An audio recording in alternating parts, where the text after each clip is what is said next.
Welcome to BARI Banter, where we talk everything bariatric surgery with the people that know it best, the patients. I'm Shannon, and I'm here with my co-hostess with the mostest, Lita. So sit back, relax, and remember, sip, sip, sip.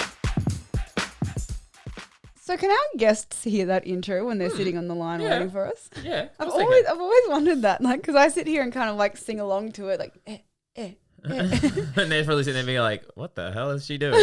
That's a weird noise to make. Weird times right now, isn't it? Like with everything going on. Yeah. I don't want to get political. No. This is BARI Banter, but it's not a political podcast by any means of the imagination. But it's just a funny time to be alive. It is. It is a very funny time to be. It's a funny month to be alive because it's dry July as well. So, yeah, that was the thing I said the other day. I'm like, I don't know if like the world's always been this, full on, or I've just been drunk a lot. Because I don't know if it's because I've been sober this month that I'm like, wow, like it's my brain's like all over the place. Just with everything going on, because I just feel like in the current situation, you don't know the full facts of a lot of things. And for me, I'm someone who I like to know things. It really frustrates me when like I don't know.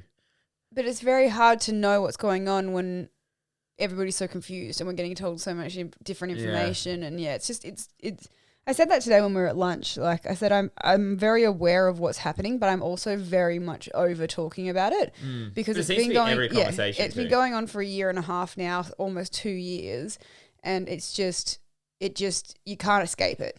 And like I'm at the point now where we just have to live with what's happening. Yeah, well, everyone's still trying to find out like what you can and can't do, what's good, what's not, like, and trying to find a balance with our current normal as such.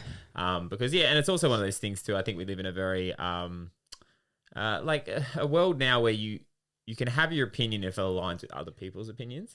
Where I feel like that's a big thing these days is like if you are like for me, because I'm confused, I want to ask questions. I just seem to get like every time I ask a question, it's kind of responses are very like almost angry at me for having like, it's almost like you need to pick a side, but if you don't have enough, you don't have the information to pick the side. Don't know enough about either side to know which side to be on. But then I felt like I've asked questions and then it's been like met with a bit of like, oh no, but like a bit of like there's no longer a discussion. It's almost like, no, you need to think this way, and it's like, well, I don't know.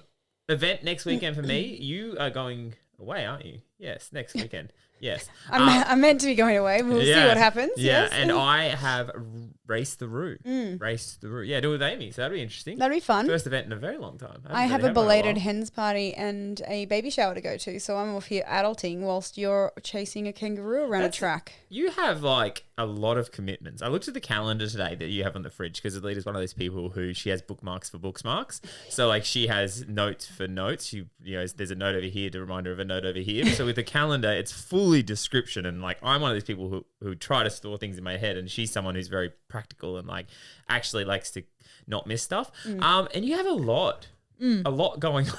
Well, I was meant to have a lot going on, but none of it's actually come to now because of the C word. I was like, to a second, I'm like, C word? Not the C word I was thinking of. But yeah, so you're gonna be running around a track. Yeah. So what's the whole point of this thing? So it's called Race the Roo. So it's like you race around a track and you just keep going until the Roo beats you. And what's the Roo? The Roo is somebody on a bike? It's a guy on a bike. Yeah. So like he starts off slower and each lap gets faster and each lap gets faster and you get a minute break in between each lap. Amy's doing it, and Amy and I like those. We're friends, supportive friends that also like, if one wins, one doesn't, we both go, it's not racing. It's not racing, but like we always. Oh, the minute you guys get up to a start line, it's like, I'm going to support you in my dust. Yeah, literally. How's my dust taste? Pretty supportive, right? But yeah, so it should be fun. I'm actually really looking forward to it because I just feel like it has been a while since an event. So. And you've got a goal of doing how many laps? 21. I'm setting it at 21. So a half marathon. The guy last year won on lap 26. But it was at like a 3:20 pace. Which it's a 1K course though, isn't it? Well, just over a K, which is going to do my head in because I thought it was a K, but it's like 1.6 or something like that. Like it's, 1.06. Like it's 600 meters. 600 meters, I think. No, 60 meters. Maybe. 60 meters, yeah. Yes, it's a little bit over. But yeah, no, it'll be fun. But anyway, let's get our guest on. Our guest is actually a friend. Another friend of ours. Another friend. We have friends. Today, we're sitting down with a good friend of ours. She's just celebrated her 1 year surgiversary and is well on her way to being happier and healthier in her life. She started with at a weight of 167 kilos and she's dropped an incredible 50 plus kilos. Here to talk to us about her absolutely amazing story, welcome Issy. And Issy, you can tell us what your Instagram handle is because I can never pronounce your last name. So it's Issy lascelles. Lascelles. Yes, it's not spelt the way that you say it. Yeah, or think of like lascelles, like tassels. Yeah, okay. That makes it, yeah. Anyway. Yeah, that'll help. For next time you use Izzy's last name. She's going to literally, like, every time I see you now, she's going to be, Issy Lascelles. Did I get it right? I'll call you Tassels from now on. Hey, Tassels. So. Yeah, that's fine. That's fine. So you've had, let's say, a pretty adventurous journey. You've had a fair bit that's gone on and there's a fair bit to unpack because, yeah, it's not a typical bariatric process that you've gone through. Talk us through from beyond when you first started out, like, talk. I think there was prior. Prior. Like what made Issy that Issy is today? Wow, that was great. Well, it's kind of weird because I feel like the Issy today is totally different to what it was like way back when I was 18. But yeah, it's definitely been a different journey or a different story, if you will, compared to a lot of the other bariatric patients. I'm trying to get into because obviously I'm trying to lead into the plane story that we know about, because you got some news when you were overseas. Do you want to talk to us a little bit about that? Well, yeah, so to make a long story short, when I was at school, all I wanted to do was go and travel. I didn't have a lot of career goals or study goals. All I wanted to do was go and travel. So I saved up all this money and went overseas and spent the best part of 4 months over there with my family. And kind of in the last month or so, I went over to Portugal, had this great time, big fat time over in Portugal. And when I got back to the UK, I was really, really sick and went to the doctors and got diagnosed with stage 4 blood cancer in that afternoon. So I was kind of over there and I had doctors telling me one thing and then I had my family telling me another thing, and I had to kind of make this decision, this not snap decision, but for me it was a bit of a snap decision to figure out what I was going to do. And my doctors there had said to me, well, why don't you start chemo and have some treatment and then in a couple of months you can go home? Because essentially if I was to get on a plane at that point, I wouldn't make it. They made it very clear to me that I would get on a plane and I would not survive that trip home. And I wish I still had the photo, but I can't find it. But I had this huge lump in my neck here and you could actually see where all of my windpipe and everything had been pushed over. Oh, wow. So if I'd got onto that plane and something awful had happened, then I just couldn't have been resuscitated. So it was this real snap decision and I kind of went, well, you know what? I need to be at home with my mum and my family. So I guess I'll book a business class ticket, and if I cark it, then at least I've had a really good run. You know? So it was like 18 and I was like 12 foot tall and bulletproof, and it just didn't click in my head how serious it was at that point anyway. And clearly you survived. You made the trip. So did you survive? Yeah. Cliffhanger. Did you make it? Yes, I did, surprisingly. Yeah. Yeah, it was one of those things where I had to come home. That was the choice that I made. So at that point it was, how do I manage the risks? And the risks were blood clots and all sorts of other things that I couldn't control. So I went to a local pharmacy and I bought a whole box of aspirin, and I was taking 2 aspirin every half hour for essentially 24 hours until I got home. And that was just to thin my blood enough so that I wouldn't have a clot or a stroke or a heart attack or anything like that. Who cares about your liver, taking 2 aspirins every half an hour? Exactly. You won't die of blood clots, but you might have your liver shut down. One battle at a time, all right? One battle at a time. So, yeah, it was one of those things where I got on a plane and I just walked. I just did laps from one end of the plane to the other for 24 hours until I got home. God, everybody on that plane would have hated you, being like, what is this girl doing? I'm trying to sleep. Yeah, they did. I can confirm. By the time I'd done the 28th lap of that plane, I think people were like, "Can you just sit down? Because you're really interrupting my movie segment." Did you tell the flight? Did the flight attendants and people on board know your situation, or so that they were kind of at higher alert, or did they not know? It was really difficult because there was a fine line where if you told everyone everything, they would have said, "We don't want you to fly." Yep. Because it's just too high a risk. So I only told the lady who helped me book the ticket. And I actually didn't book a business class ticket. I booked a normal economy ticket because I didn't have the money to pay for that full ticket. And she said to me, "Look, considering what you're going through, we'll upgrade you to a business class seat so at least you'll be comfortable. And then I'll just let the cabin crew know that you are a priority guest and you just have to get on and off first and all that sort of stuff." So, yeah, it was kind of a little conspiracy, really. It was just me and the lady who was booking the ticket. I love it. I love that she looked after you, though, because, you told me that story the first time I met you, and I was like, that's why I was like, we need to lead with this because it kind of gives you an idea of Issy, your mentality. It's you're very strong headed, and for you to be like, I need to be home with my family, there was nothing that was going to stand in the way of that. You were just like, nah, I'm getting home. It was either you got home on a plane or you got home in a casket, essentially, and you'd prefer to get home and risk it, sort of. Yeah, I mean, that's where it was. And I laugh about it now because that's kind of my twisted sense of humor. But it was a massive decision, and I know that in that moment, had I have not made that decision to come home, I probably wouldn't be here today.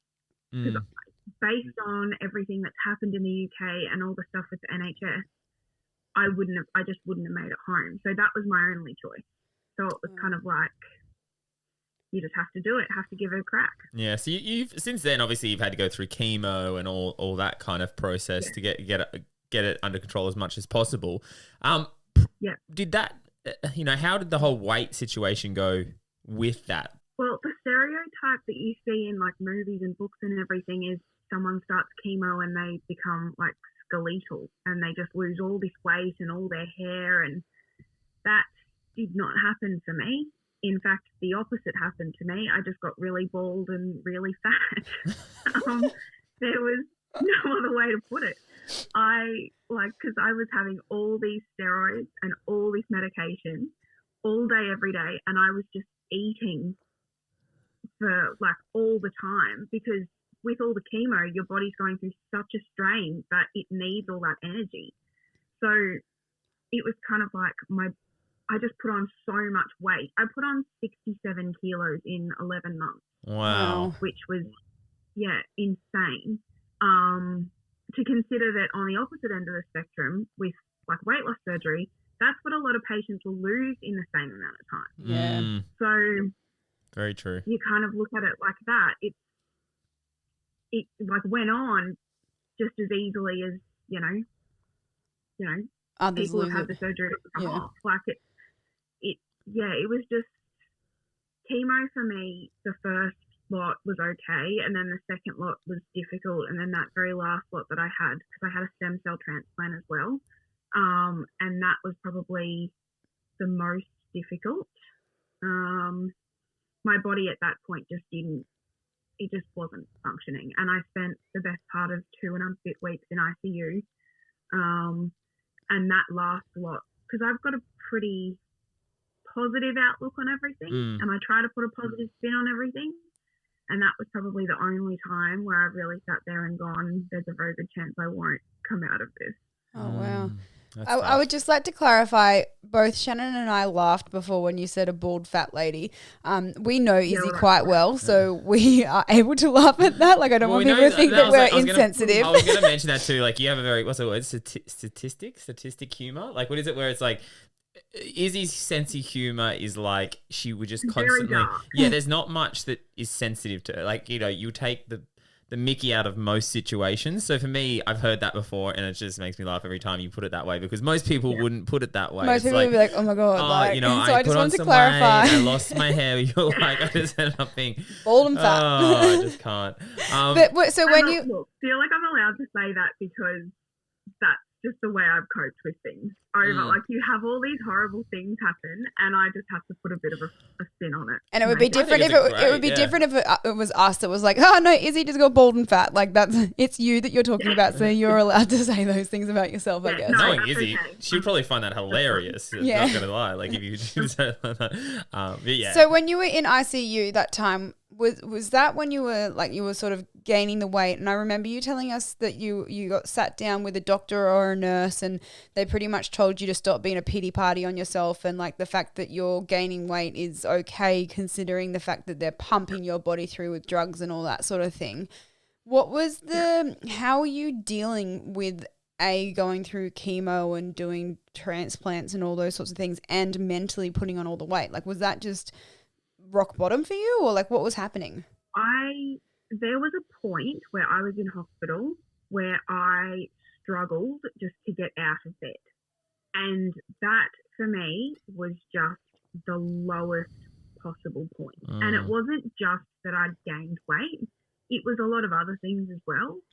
But in the medical field, as I'm sure almost every weight loss patient can say, you go to a doctor and you feel really guilty. They make you feel awful for being fat. Mm-hmm. So I was there, and it was like the white elephant, if you will, because they'd come in and they'd, you know, sit there and they go, oh, well, you know, like, you're okay otherwise. And it's like, well, I mean, I'm not. But my body just changed so much so quickly that I went from living in my normal body in the UK, and then I came home and I just instantly wasn't me. It was like I put on all this weight, I was bald, my body didn't function the way it normally functions, and it was just like living in someone else's body for 5 years, 4 years, wow. 4 and a bit years. So it's like you wouldn't have even recognised yourself when you look in the mirror. There was a moment where when I initially had to shave my hair, that was a moment, but there was a time a couple of months into that where I'd like lost everything and I'd put on all this weight, and I just stood there and I was like, I just don't even know who this is. I have no idea who is actually looking back at me in that mirror. That's scary. That's tough. That's a tough mental situation to go through, because you kind of really go, oh wow, like, you know, it puts it all in perspective when you kind of stand there and you do that. How long was it between, you know, obviously the you know, your cancer and weight loss surgery? What was the period of time that passed through that? Well, I actually went to see Garth after my first lot of treatment, basically because I had said that I wanted to lose the weight and I couldn't live with all of it. And so I went to see him, and then probably 4, maybe 5 months after that first appointment, I had gone into relapse. So I'd got my second lot back. So I had to put it all on hold, and I actually had to send him an email and just say, like, I'm really sorry. I know that we had all these appointments scheduled, but like, I'm going to have to cancel them because I can't, you know, like, I'm sick. I can't do it now. And he actually called me after that and had said to me, like, really had a good chat to me about it and said, you know, when you're ready, we'll be here and we'll make it work for you. So the only thing that they wanted was, I think they said around 8 months, but we cut it back to 6 months post stem cell transplant. Wow. So, and were you classed as a high risk going in? Were you classed as a high risk surgery going into weight loss surgery, or? Not really. I mean, look, I'm like a walking medical emergency, so everyone was a bit nervous. Garth was definitely nervous. He even said that to me because when I went in there and I was lying on that table, he just held my hand, and because I had a couple of tears, which is so not like me, because it kind of, all of this stuff had kind of come together, and I was lying there and it felt like this, I was going to go to sleep and wake up in a new life, which sounds so ridiculous because you're still the same person, but it was like all of a sudden I had something good that was about to happen. So it was definitely nerve-wracking, and we had a lot on hand to help if anything did happen, but it was all good. So how did you find like the first 3 months or so after surgery? Like, how was that whole transition for you? To be honest, I know this sounds really silly, but I have recovery down to a fine art. Yeah, true. So, to be honest with you, that first 3 months was a lot easier than I found the last, say, 6 months. And I just, like, when I woke up from that surgery, I was, like, more determined than I think I've ever been in my life to just get up, and I wanted to just do exactly what I needed to do to get where I wanted to be. So it was like, when they came in with that little shot glass, that little like 30 mils of water, I was like, right, like I'm just downing it. It's going to be fine. Like, I just wanted everything to, go smoothly.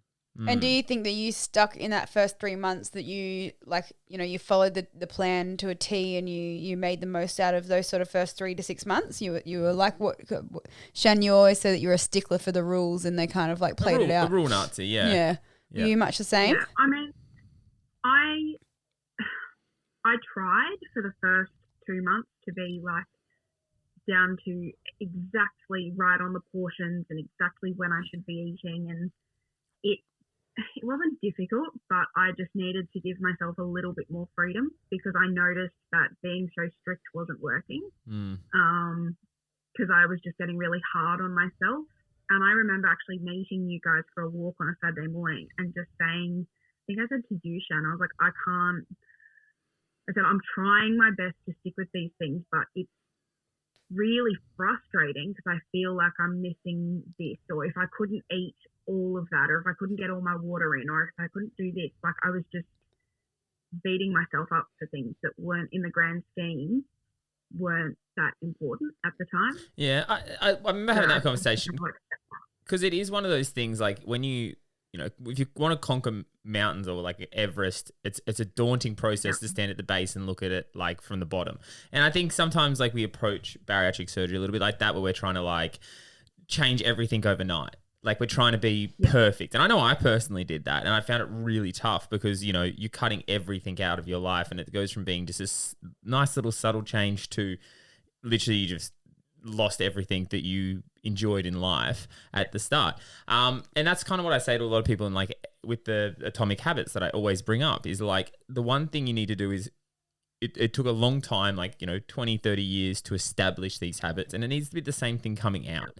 Because it's like if you go full ham for leather at the start, you're only going to discourage yourself because you're going to, break those habits and keep putting yourself down, and then keep being like, oh, why do I keep making these things? Or why am I missing this? Or why do I feel this way? And then it'll get overwhelming. And then before long, you kind of just go, well, it's not even worth it. You know what I mean? Like, I'm just going to just stop trying altogether because clearly it's not working. I think of it as the same way as what a drug addict or an alcoholic or a smoker, they don't just wake up one morning and just quit. Like, or some people do, but it's cold turkey, and it's hard to just give up overnight. Like, you've got to be a little bit I always say it's like a little bit of like motivation burnout almost. Yeah. Like you're so motivated up to a point, and then you just like, it's like you got no more left to give. Mm-hmm. Yep. And I was finding like I'd go all in, and then I would not be able to do it. So I'd pull back, and then I'd go all in for another week, and then I'd pull back. So even though now I might not be hitting, like, it's not strict on the diet, and there are things in there that I probably shouldn't have every now and then, but I feel happier and more confident doing that than I would be yo-yoing between like good weeks and bad weeks. Yeah. Exactly. How far out from surgery are you now? Like how many years? 2? A year. Year and a half. It's been 1 year. Oh, that's right. You just had your yearly, didn't you? I feel like it's been so much longer. I feel like I met you like years ago now. Yeah, I feel like we've known you for way longer than a year. How do you feel all up, like sitting here now, your first year went? Like, how do you feel like it went? I actually feel like it was good. I feel like there are a lot of steep learning curves in there, which I actually really enjoyed. Yeah. Because to be honest, I felt like having this surgery, it kind of kicked my ass a little bit. Like there were points there where it was like, you need to do the right thing. Otherwise it's not going to do what you're wanting it to do. Like you can't go in and expect that it's just going to magically make you lose weight. You have to commit to it. So looking back on it, I actually, like we had a couple of ups and downs and I had my gallbladder removed and all that sort of stuff. And that was a bit left of field. I didn't see that coming. But I feel like it went really well, to be honest, even with all the little ups. I feel like your gallbladder surgery kind of knocked you for 6 for a little bit because you really weren't, you've gone through everything you had beforehand and then, you've had your weight loss surgery and things were looking great and then all of a sudden you got hit with pancreatitis and I can't pronounce that word and then gallbladder surgery and I just feel like that was... Not to say that you lost your mojo, but it's definitely like knocked you for 6 for a little while. Like you just disappeared and fair enough, but it's kind of like one more hit. Like you've already gone through so much. Like you just really weren't expecting this one thing. Yeah, I really wasn't at all. Because obviously like you get told about all of the side effects and all the things that could happen, but I just didn't. It's the first time in my life I really sat down and went, no, nothing's going to happen this time. It's going to be fine. And that didn't happen. Surprise! Yeah. And it was frustrating because if you go back like 2 months before that gallbladder came out, I'd stopped losing weight at that point and I plateaued there. And it frustrated me beyond belief because I tried everything and I could not get any more weight off. And it turned out that it was the gallbladder basically just impeding anything else. Yeah, it wasn't going to do anything more with that still in there. And eating became really hard as well because you're in pain all the time. It's just miserable. So once that came out, life was a lot better. Yeah. So you were just talking about how like food was a real struggle when you were having your gallbladder issues and all that sort of thing, and now it's not. Yeah. Your relationship with food prior to surgery, has it changed drastically now? Like how would you explain your relationship with food then and now? My relationship with food as a teenager was pretty miserable, to be honest. I turned to food for everything, whether I was happy, sad, celebrating, commiserating, whatever it was, food was the go-to. And it was always stuff that I really shouldn't have had all the time. So now I think, especially with the surgery, it's made me look at food as more of a necessity than like kind of, it's not a privilege. Like it's not something that you can just sit down and go, oh, well, here, have a donut because you feel like having a donut. Like, do you need that donut? Well, no. Do you want that donut? Sure. Like, it just makes me look at it a bit differently. If that makes sense. No, it does make a lot of sense. And I think that's a key to it because obviously being brought up in culture that we have, food and alcohol is very dominant as like no matter what the occasion is, it's kind of how you deal with that occasion. Like whether it's a revolves around wedding food. Or whether it's a funeral, like, it's a lot around food and alcohol.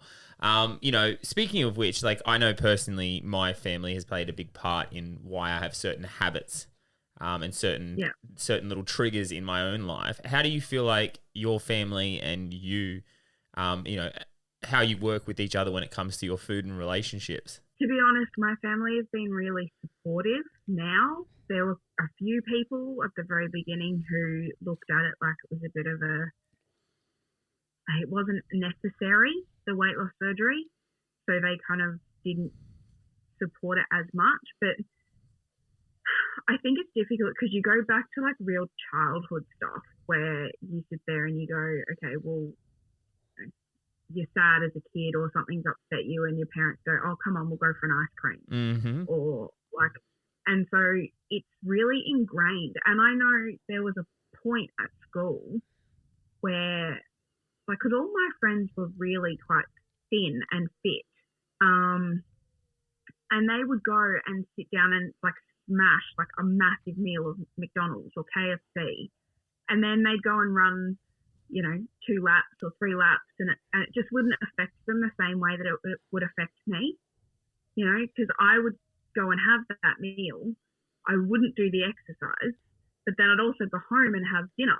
Yeah. It was, and so it was, I don't know. When I look back on myself at school, and especially as a young adult, I feel really sad because I look at all the stuff that I put myself through, all the diets, like all the different shakes and light and easy and, like the Atkins diets and all the stuff. And they're so miserable. Like, and you feel awful on them, but you're just so desperate to lose weight. And it's such a stigma about being thin that you put yourself through it. Yeah. And it doesn't make a difference anyway.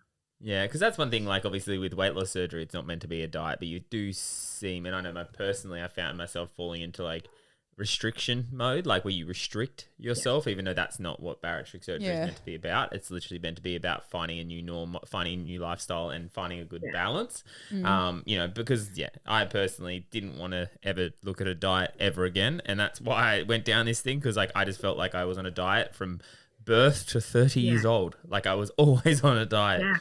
Yeah, it's crazy. Yeah, I came out of the womb on a diet. I was drinking shakes at 3 months old. That's how it felt. Baby shakes. Like, I was actually having a conversation with somebody the other day about like pregnancy and all that sort of thing, and how I've spent my entire life trying to lose weight. And now for the first time in my life, I don't need to think about it. Like, I'm happy where I am. Yes, my weight fluctuates, whatever. I know that if I don't exercise and I eat bad, I'm going to gain weight. But I also know that if I pick it back up, then, that's life. And I don't really think about it anymore. But she asked me, she goes, oh, how are you going to feel when you fall pregnant, like gaining weight again? And I was like, I really don't know how I'm going to go with that, because for the last 2 years, I've pretty much not thought about my weight at all. And now all of a sudden it's going to go back to, like, you have to measure your weight and that sort of thing to find out if the baby's growing properly and all that sort of thing. So, like, it's going to be a big mental thing to go back to getting on the scales and learning, like, the weight gain in that way isn't necessarily a bad thing. Well, it's not a bad thing. It's not a bad thing. It's not a bad thing, but it's definitely very, like, it's going to be a mental thing. Yeah.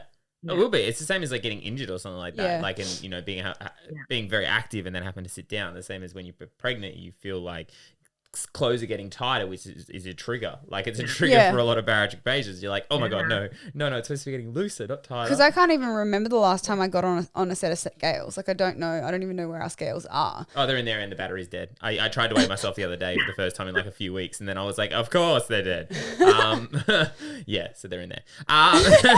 One of your big things that I remember you saying to me, your fear going into surgery was the fear of being part of the statistic, and you didn't want to be you didn't want to fail and you didn't want to regain, and that was your biggest fear. A year out, how is that sitting with you? To be honest, it's still a massive fear. It's still one of those things where I know I've lost a lot of weight, and I look at myself some days and I go, like, you've lost so much weight. And then there are some days where I get up and I'm like, oh my God, you're not there. Like, you still have a long way to go. And you haven't done as well as you think. Like, it's such a mental game for me. Because yours. And I sit there. Oh, you're right.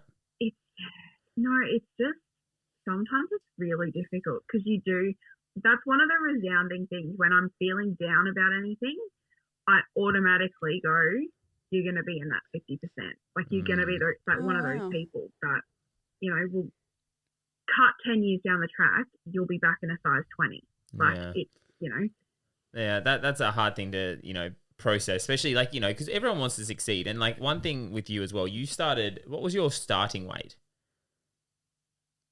See, my starting weight was 167 kilos, but I didn't have weight. I didn't have surgery at 167 kilos. I was so determined at that point to lose some weight that my starting weight for surgery was actually 148 kilos. So you lost 19 kilos. Yeah.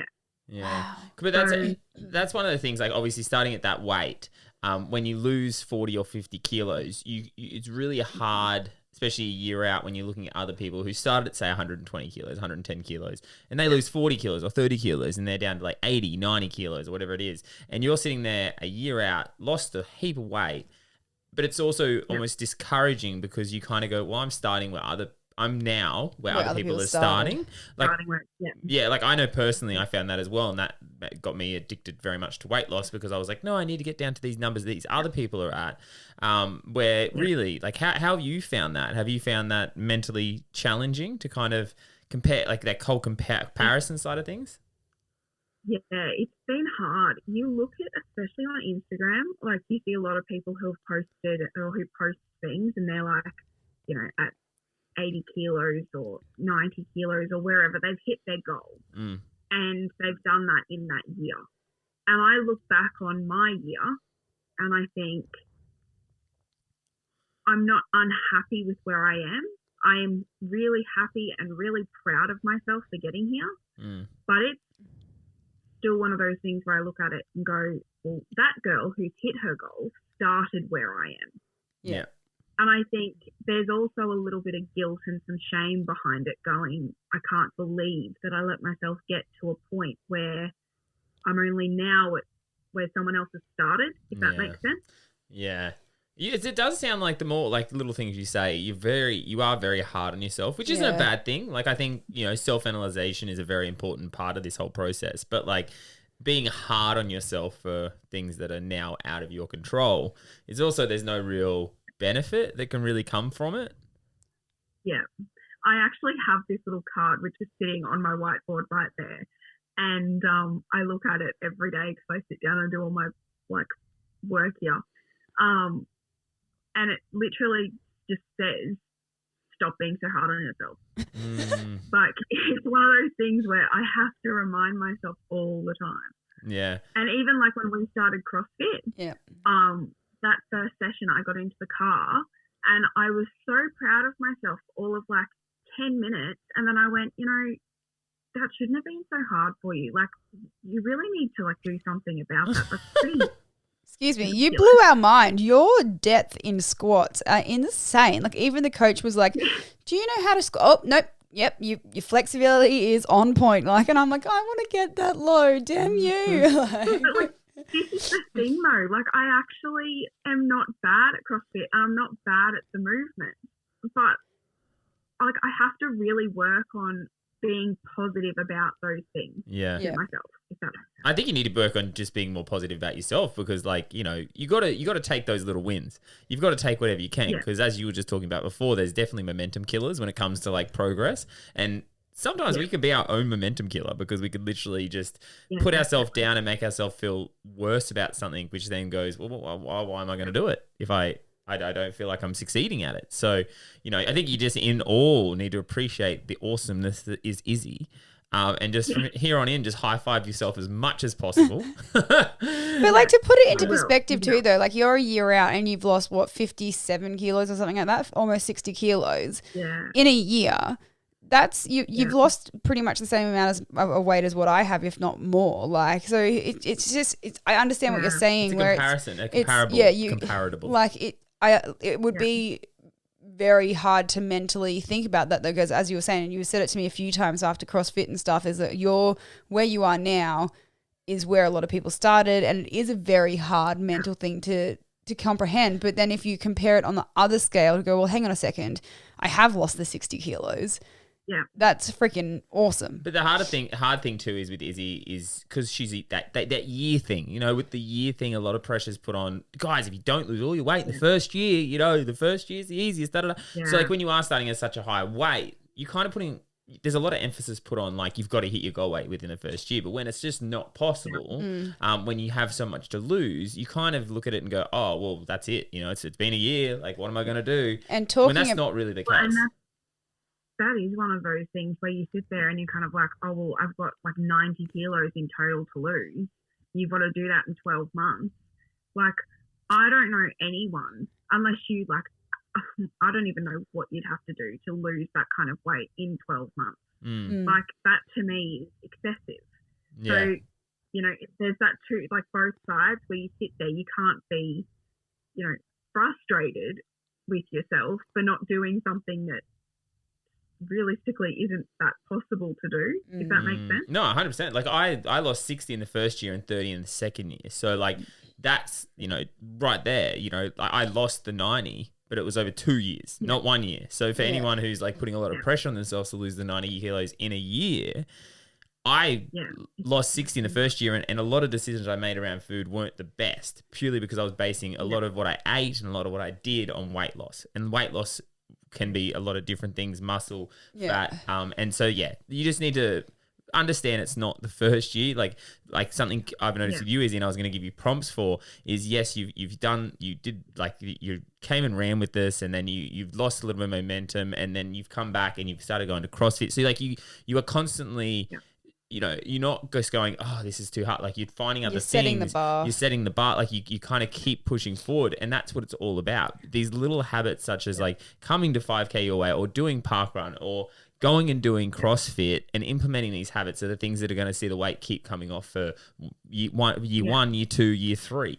Because the weight loss surgery is starting to ease, and the little extra added bonuses such as, you know, the less like ghrelin and stuff like that are starting to come back, it doesn't mean that these habits can't continue to help you move forward. And I think that's important for everyone, because I think we all, and I know personally, put a lot of pressure on ourselves within that first year to make sure we do the best, and we've got to do better than everyone else, and you know, we've got to live up to everyone else's standards. Well, you hear it all the time. It's the like, and I know I say it all the time. It's the habits that you put into place in that first year that 100%. Then end up making the next, you know, year 2 and year 3, you know, a little bit easier. But that's not to say that just because you haven't necessarily done all of those habits in the first 12 months that you can't pick them up in year 2 and year 3. Like, you've just got to keep on pushing. You've got to realize when you're dropping the bar and pick it up, or reset your goals and all those sorts of things. Like, honestly, it's probably a 30-year process. Like, if we're being completely honest, like, you know, it's 30 years of habits that have been formed, 30 years to undo them. Like, I probably not even, like, it'll probably take longer than that, because at the end of the day, if we go into the thing of the first year, this tool's going to do everything, it's a very big cliff to fall off when you start realizing, like, holy shit, like, it's been a year and all I've really done is allowed the tool to assist me. And if you don't use that first year to like implement those habits and start realizing, hey, I have problems, like I have issues that I need to work on within myself, such as like, you know, your relationships with food, your mental health, your mental health, you know, other relationships around you that may be, you know, not contributing towards your success. Like, there's things you need to focus on apart from the weight loss. And that's what the first year is about. And you ask any expert, you ask any dietitian, you ask any like that, and they'll say, yeah, like, it is, the first year is important for that aspect more than how much weight, how big the number is on the scale when you stand it on it after a year. So yeah, you know, I think you're spot on with where you're at, Izzy, and I think like after a year, yes, I'm sure you've made some decisions over the first year that you look back on and go, oh, that was dumb. Why did I do that? Oh, why did I do this? You know what I mean? That's called life. But that's exactly right. No one is perfect. But you are someone who is very self-critical, and that's why you would sit there and you probably analyze everything you do and then probably criticize yourself for it, where that's a good thing to be self-analyzing yourself, but not self-criticizing yourself. You need to go, that wasn't great. How can I do that better next time? Yeah.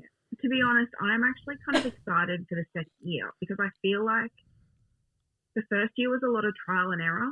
And I think because that relationship with food, I was trying to repair that really. And that wasn't going to repair itself through, well, here, have a corn fin with tuna on it. Like, it wasn't going to do that. So I had to kind of get out all those things that I was feeling about food. And now that I've done that, I actually feel like the second year will give me that opportunity to let that kind of take effect. If that makes sense. Yeah, it does. Because, you know, like, I feel like you are so right in saying, like, a lot of pressure is put on you in that first year to make sure that you're doing well. And if you don't do well, it's a lot of guilt and a lot of kind of shame around it, or at least in my case. Yeah. And, you know, I actually said to Garth in that 12-month appointment, you know, I'm frustrated because a lot of people have started where I am. And his response to me was, get over it. But it is what it is. Like, you know, which is such a, like, typical Garth. Yeah. But that's what I needed, you know? Like, it's right. He's so right. Yeah. Like, and that is where you're at. You need to get on with it. Yeah, you got to start running your own race rather than running other people's races, which is what we all do. Yeah. We all do it. Anyone that sits there and says they don't have someone on Instagram they look at and go, oh, you know, I've got to do what they've done, or I've got to lose more than they lose, or whatever, is lying, because we are that. Is human nature is competitive. Like, we are semi-competitive. We're comparable. Like, we like to not feel like we're failing. Like, as a human being, that's something we really don't want to do. So yeah, that's exactly 100% right, and he's 100% for saying that, because at the end of the day, you can't go back in time. So if you're not going to use the information you've gathered, what are you doing? Like, you need to just go, I am where I am now. What I do going forward matters, not what I did before. And I wanted to ask you about that appointment at your 12-month appointment, because you were a little bit nervous and you weren't quite sure what was going to happen at that appointment. When you left that appointment at your 12-month mark, how did you feel after that appointment? That appointment. How many times can we say the word appointment? Seriously, sorry, my brain just really didn't work. Just that I knew what I was trying to say, I just could not get it out. Yeah. To be honest, it was quite liberating. To be totally honest with you, it was quite nice. I walked in there, and for that time, I felt really, really proud of myself, because, you know, we've had a lot going on in that year, and it was reminded to me that I'm not your basic average kind of person who's just put on weight and wants to lose it. Like, my body is going through a huge amount of stuff even now, and it's still changing based off chemo and radiation and all sorts. So there are going to be times where it's going to react a lot differently to other people. And I just need to deal with that and get over it. Like, it is what it is. And it was also, like, confirming that I hadn't failed at it. Like, I hadn't walked into that appointment at a size 24, you know? So in my head, in some weird and twisted way, it had kind of confirmed that you'd done what you'd set out to do, at least for that first part of it. Now you've got, you know, this far to go, so you need to focus on that. I think that's why the surgeon appointments are really good, because everyone kind of goes, oh, we don't want to disappoint our surgeon, which kind of makes you, you know, go into it. But there's surgeons that, if it's a good surgeon, will never criticize what you've done. They'll give tips moving forward. And I said that to you, like, the week before I went in for that appointment. I said to you, I just don't want him to be disappointed. Yeah, 100%. Like, no, he's not going to be disappointed. He's going to be fine.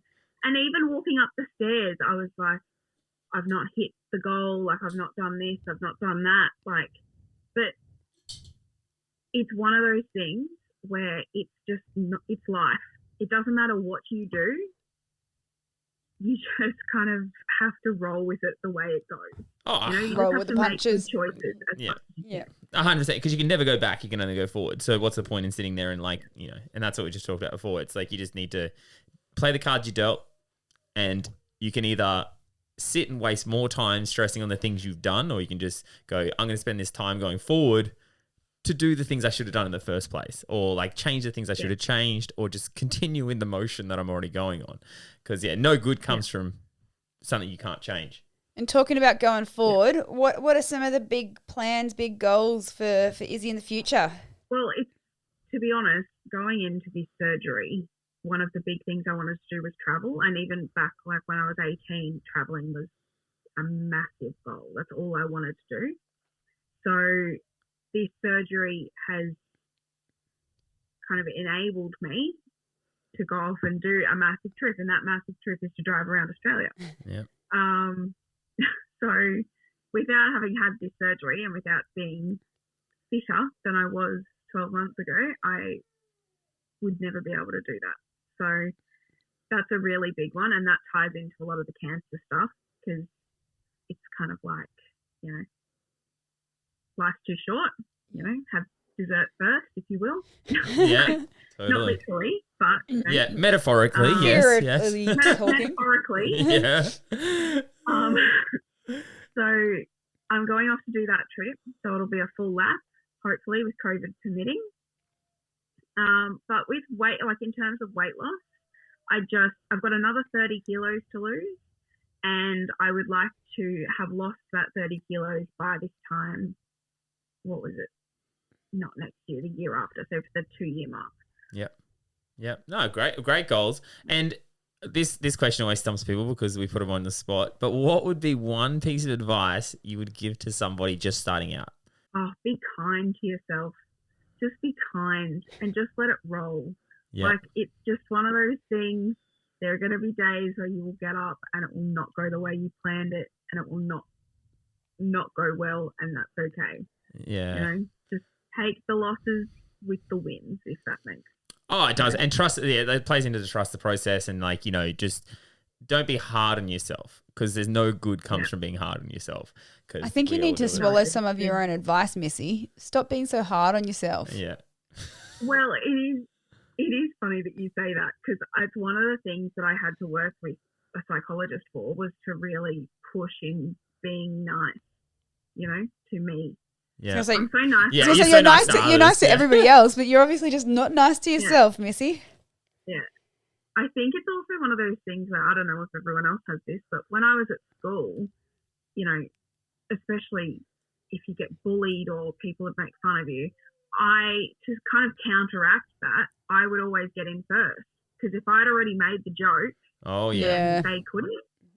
Yeah, good old school. So I think, Yeah. Yes. Yeah. Well, no, I was saying that because I was going to say, like, I have one today where I was saying to someone, like, they were like, oh, I like how you question things. I said, it's not so much that I like to question things. It's I don't trust anyone, because in the past, like at school, for example, you know, if someone was nice to you, it's usually because someone else is on their hands and knees behind you because this person's about to push you over them or something like that, you know. So it's like you've got trust issues. So the same as you, it's like you've got and I can totally relate to that. If I take almost the Eminem thing, if I take the piss out of myself, what are they going to take the piss out of me for? Totally. Exactly. Yeah, totally. Isn't it funny when you said the Eminem thing? My head went to like M&Ms. No, like Eminem. You know how he stands on the 50. What is it? The 8 Mile. Remember that thing? And he goes raps about like all the bad I would things have in his gone. life. I'm a pitch perfect girl. She calls herself Fat Amy so that nobody else can call her fat. Like that's Yeah. Oh, same. Yeah, same. But both amazing musicals. Oh, Jesus. Well, I was about to say, I'm extremely proud of you, because I know, like, we met you, a year ago now, I guess it is, or just a little bit before a year ago, and only the other day you took 2 or 3 minutes off your 5K PB time, which that was amazing, and then I think a week or two ago at CrossFit, so Izzy's decided to join me in coming to CrossFit, and you smashed it in one of the classes that we did, and we were walking it out at the end, and you said to me that you were going to give up, like your body physically couldn't go any further. And then you looked around the room and you saw everybody else was still doing it. And you just went, you know what, if everybody else can do it, I can still do it too. And not only did you continue with the weights, and you ditched the bike and you actually started running again, which, you know, only a couple of days beforehand you couldn't even run, you know, 50 meters or whatever. And then you were doing the 100-meter run, and like honestly, you just keep on pushing yourself, and that's the part that I love the most about you. You could give up, and you could, you know, I in that exact class, I gave up a little bit because my knee kind of clicked out. So I was like, I dropped the weights, but like you were like, nah, stuff it. I'm going to keep on going. Like you've just got that you just keep on pushing, and I love that about you. I think it's one of those things where it's like that 20 minutes or whatever it is. I kept looking at that clock and just going, this is 20 minutes of your life. Like, get over yourself. It's 20 minutes. You can die at the end. Once you've done that, you can sit in the car for an hour. It's fine. Like, I don't care what you need afterwards, but just do the 20 minutes and put your, like, as much as you can into that. Yeah. Because that's the bit that's important. No point going in there and half-assing it. 100%. Pain's temporary. Yep. Pain is temporary. Yeah. Well, Izzy, you're a remarkable human. I'm so thankful to you for coming on because your story is one that I find really inspiring for many reasons, and you're actually a very great human. If someone else is sitting here and listening to the podcast, stop it, and wants to reach out, wants to reach out to Izzy, where's the best place to find you? My Instagram really, which is Izzy Lascelles. Tassels with an L. Yeah. Tassels with an L. Yeah. We'll put your handle in the bio in the comments and all that sort of stuff. Yeah, it'll pop up on screen on YouTube. And yeah, guys, if you want to, head over, say hi to Izzy, make sure you do. And yeah, I hope you enjoyed Izzy's podcast. I know I did. Thank you for having me. No, very welcome. And that is another episode of Bari Banter. Why, yes, that is another episode of Bari Banter in the books. We hope you got a little something from that one. Head on over to Facebook or Instagram and check us out, or go to baribanter.com where you can watch past episodes, give us feedback, and let us know who you want to hear from next. We love you all, and as always, please stay beautiful.